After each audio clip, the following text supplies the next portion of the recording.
Hi everyone, good morning, welcome back to my channel. তো এখন আমি সকালে উঠেই ব্রাশ করে রেডি হয়ে গেছি, 9:30 বাজে। কারণ সকালে করে একটু চা খেতে ইচ্ছা করে আমার। বিকালে আমার না হলেও চলে, ওই ব্যাপার না কোনো। সকালে একটু ইচ্ছা করে। তো দুধ নেই, শেষ হয়ে গেছে। সুব্রত আজকে তাড়াতাড়ি বেরিয়ে গেছে। তো ভাবলাম যে আমি একটুখানি এক্সপ্লোর করে আসি, মানে দুধও কিনে আনি, সকালে এখানে কেমন লাগে সেটাও ফিল করে আসি। আর যদি পসিবল হয় তোমাদেরও দেখাই, তো একসঙ্গে অনেকগুলো হবে। তাই জন্য আমি রেডি হয়ে গেছি, রেডি হয়ে এবারে যাচ্ছি। তো চলো এখন দুধটা নিয়ে আসি, তারপরে চা খাবো। চা খাওয়ার পরে যদি মনে হয় একটু ছাতুগুলো খেয়ে নেবো, ব্যাস, তারপরে রান্না বসিয়ে দেবো। তো এখন চলো ফটাফট যাই।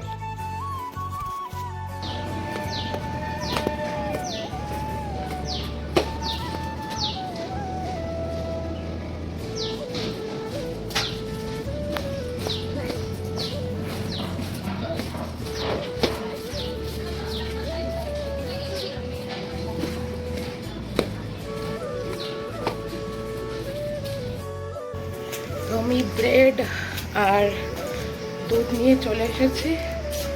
ভালোই লাগছিল ফিল, এখানটায় রাস্তায় হাঁটতে যেতে সকালে খুব ভালো লাগছিল। দূরেও না, একদম সামনে, একদম কাছে, তাই ভালো ফিল হচ্ছিল। চাটাও খেতে পারবো।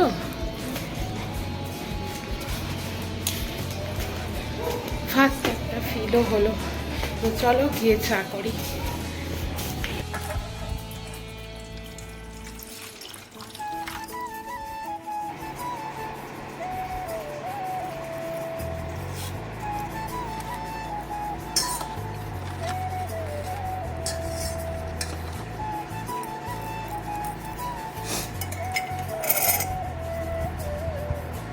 এখানের ব্রেডে দেখো, মানে খুব সুন্দর সিস্টেম। এটা তো সিল করা আছে এখান থেকে, এই জায়গাটা থেকে। আর তুমি ব্রেড নেওয়ার পরেও, মানে এইটা মুড়ে এখানে একটা ক্লিপ ছিল, এই ক্লিপটা তুমি এটা খুলেও পরে ব্রেড নিয়ে ক্লিপটা লাগিয়ে দিতে পারবে। খুব ভালো, মানে তাতে ব্রেডে কোনো মানে কিছু খারাপ হবে না। ভালো সিস্টেম। তো চলো ব্রেডগুলো বার করে নিই। সুব্রত বলছে ফ্রিজে একটা ডিম আছে, যদি থাকে তাহলে করে নেবো টোস্ট, আর না থাকলে তাহলে দুটো ব্রেড দিয়ে এখন চা খেয়ে নেবো। তো চল আগে বার করে নিই।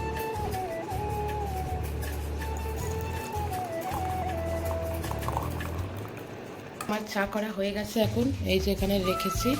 তো এটা এখন খেয়ে নেবো। ভাবলাম একেবারে ডিম টোস্টটা করে খাবো, কিন্তু চাটা আগে বসিয়ে দিয়েছি, ডিমটা খুঁজে পাচ্ছিলাম না বলে। তো চাটা খেয়ে নিই, তারপর ডিম টোস্ট করে খাবো। আর এখানে ব্রেডগুলো না অনেকটা বড় আর মোটা মোটা একদম, খুব ভালো। তো আমি 4টে ব্রেড নিয়েছি, এখনও মানে 8টা না কটা এরকম আছে। ব্রেডগুলো খুব সুন্দর। এখানে এই যে ডিমের অমলেট আর ব্রেড, এখানে মাঝখানে দিয়ে একটা রেখে খেয়ে নেবো। তো এখন আমি খাওয়া দাওয়া হয়ে গেছে, অনেকক্ষণ বসেছিলাম এখানে। তো এবারে আমি জামা কাপড় ভিজিয়ে দিয়েছি। সুব্রতর কিছু মানে ডেলি কাজে যাওয়ার জামা কাপড় ছিল, ভিজিয়ে দিয়েছি। আমার নাইটি ছিল, ভিজিয়েছি। এবার ঘরটা ঝাড় দিয়ে নেবো, তারপরে শাক কাটবো, ভাত বসাবো, এইগুলো করবো। ভিডিওটা তো এডিট হয়ে গেছে, কিন্তু পোস্ট করবো কি করে তাই ভাবছি, দেখি পোস্ট করা যায় কি। তো চলো ততক্ষণ ঘরটা ঝাড় দিয়ে দিই।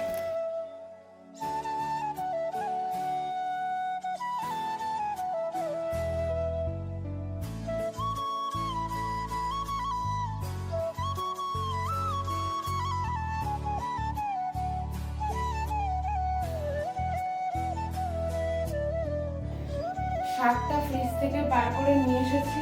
এই প্রথমবার আমি শাক কেটে, মানে শাক ভাজছি, মানে শাক কেটে শাক ভাজছি। মাথাটাও খারাপ হয়ে গেছে, শাক বেছে শাক ভাজছি। একা একা থেকে মনে হচ্ছে আমার মাথাটা গেছে, জানবে। তো যাই হোক, এই বাড়ছি, এখন বাঁচেই আছে। এখানে সব জিনিস একটাই ভালো, যে এটা কি, এখানে সব জিনিস একটা ভালো যে এখানে সব ফ্রেশ পাওয়া যায়।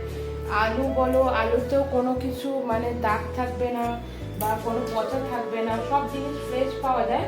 হয়তো আমাদের কলকাতার থেকে 5 টাকা 10 টাকা বেশি, কিন্তু ফ্রেশ পাওয়া যায়, কোনো কিছু বাদ যাবে না। কারণ ওখানটায় তো বেশিরভাগই সব কোনো সময় পচা কাটা এইসব পেয়ে যাবে, তো ওখানেই টাকা লস হয়ে যায়। শাকটা কাটা হয়ে গেছে আমার, লাস্টে তাড়াহুড়ো করে একটুখানি জাস্ট কয়েকটা বাকি ছিল কেটে নিয়েছি, কারণ ভাতটা হয়ে গেছে। ভাত আজকে আমি গলাবো না। যাই হোক, তো এই জায়গাটা মেসি হয়ে গেছে, ভাতটার ফ্যান গেলে জায়গাটা পরিষ্কার করব, করে নিয়ে তারপরে ইয়ে করব, কি বলে, তারপরে শাক ভাজাটা বসাবো। আর সয়াবিনটা ভিজিয়ে দিয়েছি, সয়াবিনটা করে নেবো। তো ঠিক আছে, চলো আমি ফটাফট করে নিই সব। তো আমি রান্নাঘরে চলে এসেছি এখন। শাক ভাজাটা বসাবো, পেঁয়াজ ভাজতে বসে দিয়েছি। দেখো, এই পেঁয়াজ ভাজা হচ্ছে এইখানটায়। পেঁয়াজ আর একটু রসুন দিয়েছি, আর শুকনো লঙ্কা আমি বাড়ি থেকে আনবো ভুলে গেছি, আর এখানেও আমার মনে নেই যে কিনবো। তা একটা ছিল, সুব্রতা একটা কিনেছিল, তো ওই একটা থাক। আর কাঁচা লঙ্কা আমি দিয়ে দেবো, নাতে একটু ঝাল হবে না।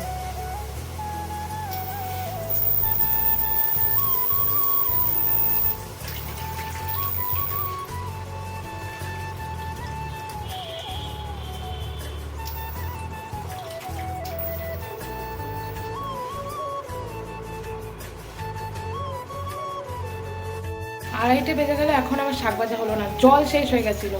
আর এখানে জল চালানো মানে আমাদের ওখানে এত ইজি, পাম্প চালানো একটা তো হয়ে গেল। এখানে প্রত্যেকটা ফ্লোরে ভাড়াটার জন্য প্রত্যেকটা লাইন আলাদা, তো এইরকম ব্যাপার। তো ওখানে নিচে গিয়ে কত ফ্যাচাং, আমি শুধু একবার দেখতে গেছি যে কেমন করে, মানে আমি ভুলে গেছি কেমন করে চালায়। তো একটা প্ল্যাগ দিল, ওপাশে গিয়ে দুটো কলের মতো কি এরকম ঘোরালো, আবার এই পাশে গিয়ে একটা ঘোরালো, তারপরে গিয়ে মানে যে বাড়িওয়ালা তার ওখানে সুইচ আছে, ওখানে সুইচ দিল, তারপরে আমি ওইখানটায় ওই সুইচটা দিলাম, তারপরে জল ভরছে।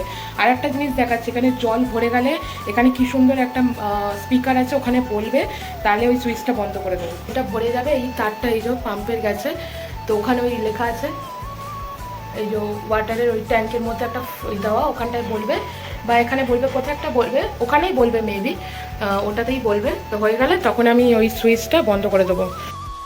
পর বসিয়েছি সয়াবিন, আলুটা ভাজছি, আলুটা ভেজে সয়াবিনটা এখানে ভেজানো আছে, ভাজবো, ভেজে তরকারিটা করে নেবো। দেরি তো হয়ে গেল, অনেক কিছু করার নেই। কটা বাজে দেখো, বুঝতে পারছো না, মেবি 3টে বেজে গেছে। 3টে বাজে এখন। তো কি করবো এখন, যেহেতু দেরি হয়ে গেছে, 3টে বাজে, আমার 4টে বেজে যাবে মনে হয় খেতে। এই ভিডিওটা যখন আমার মা দেখবে তখন বলবে, কিছু করার নেই। তো এই যে এখানে জামা কাপড়গুলো সব মেলা আছে,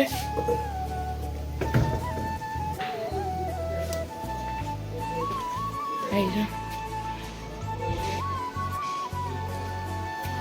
এখানে সবাই এরকম করেই মেলে, দেখো সব ব্যালকনিতে এরকম দড়ি টাঙিয়ে টাঙিয়ে মেলে। আর এখানে না প্রত্যেকটা, আমাদের ওখানে যেমন প্রত্যেকটা বাড়ির ছাড়ে গ্যাপ আছে, 4 ফুট করে বা 1-2 হাত করে ছাড় থাকে, এখানে কোনো বাড়ির মধ্যে গ্যাপ নেই, একটা দেওয়ালের গায়ে ঘেঁষে আর একটা বাড়ি তোলা, দেখতে পাচ্ছ এরকম সব বাড়িগুলো। চলো,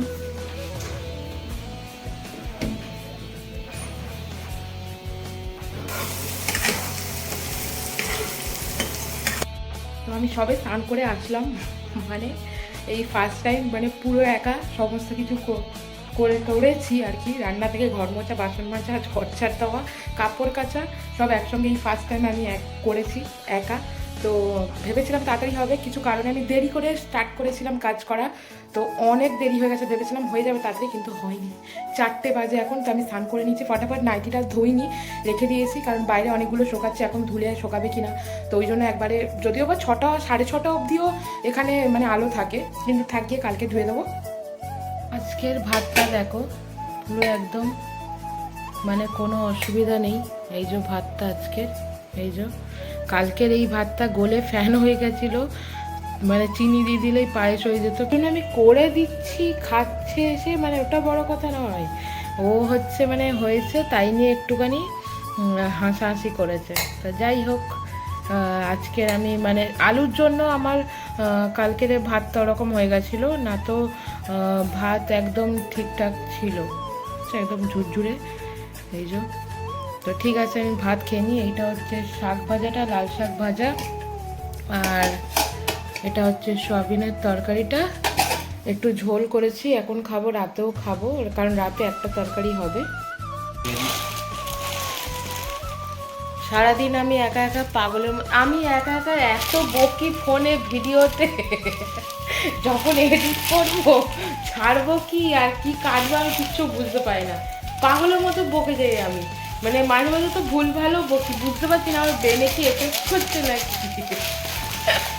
একা একা থেকে এফেক্ট করছে, ওর জন্য হচ্ছে সব। ও আমাকে নিয়ে এসে এরকম পাগলা করছে, আমাকে নিয়ে এসে এখন আমার মেন্টালি প্রবলেম করে দিচ্ছে, ভুলভাল বকছি যা ইচ্ছা তাই। তুমি এত কেন ঝুড়ি বাজে ঢাললে? এখন মুড়ি মাখা হচ্ছে, খাবো।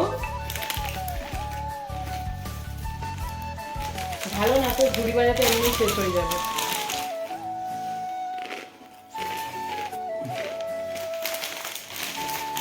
তো এখন মুড়িটা মেখে খাই, তারপরে আবার ও ভিডিও করবে। ঢাললে কিরকম ঝপাস করে তেলটা ঢাললে?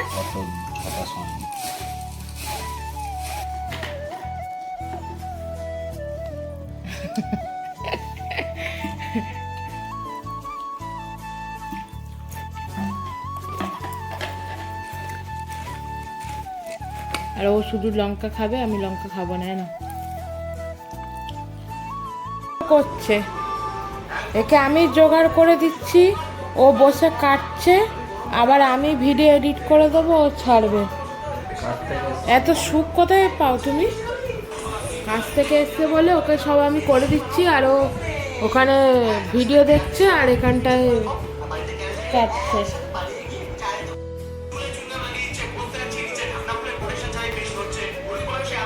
এবার ভালো দেখাচ্ছে, ওই ব্যাক করে কালো লাগছিল, যদিও কালো না, ব্যাকে কালো লাগছে।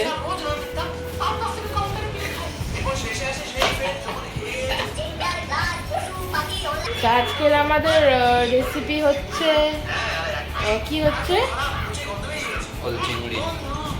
রেসিপি হচ্ছে ওল চিংড়ি।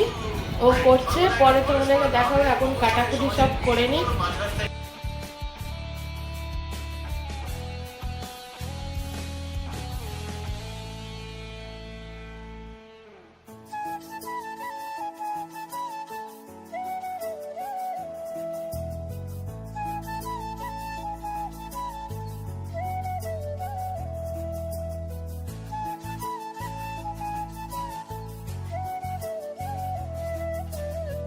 তো চলো যাই, দেখি সুব্রত কি করছে রান্নাঘরে, ভিডিও করছে। তোমাদেরকে বললাম তো আমি শুয়েছিলাম, ভাবলাম একটু যাই।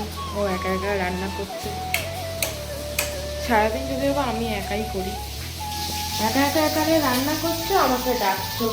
আর সারাদিন আমি তাহলে এখানে একা একা কী করি পাগলের মতো? হ্যাঁ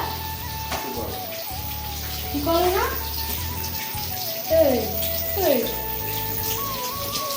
ও এখন একটুখানি রান্নার ভিডিও করবে, আমাকে ডাকছে। আর সারাদিন আমি একা একা শুধু এখানে ওখানে গোসব খাই, আর নাকি কিচ্ছু করি না। ও করে দিয়ে যায় আমাকে। দুদিন ও রান্না করেছে বলে মানে তাই জন্য আমাকে উজ্জ্বলটা বলছে যে আজকেও রান্না করে দিয়ে গেছে, রান্নাকে আমি কিচ্ছু করি না, ওই করে দিয়ে যায়। তাহলে কাল থেকে তুমি করে দিয়ে যাবে রান্না, ঠিক আছে? এইসব করছে রিং লাইট ফাইট লাগিয়ে। চিংড়িগুলো ঠিক আছে তো? শুকনো লঙ্কার প্যাকেট কিনে আনবে। বাকি তরকারি সব আছে, ভাত আর হচ্ছে শাক ভাজা আর হচ্ছে কি যেন সয়াবিন, আর এখন এটা করছে। এটা হয়ে গেলে তারপরে আমরা খাবো।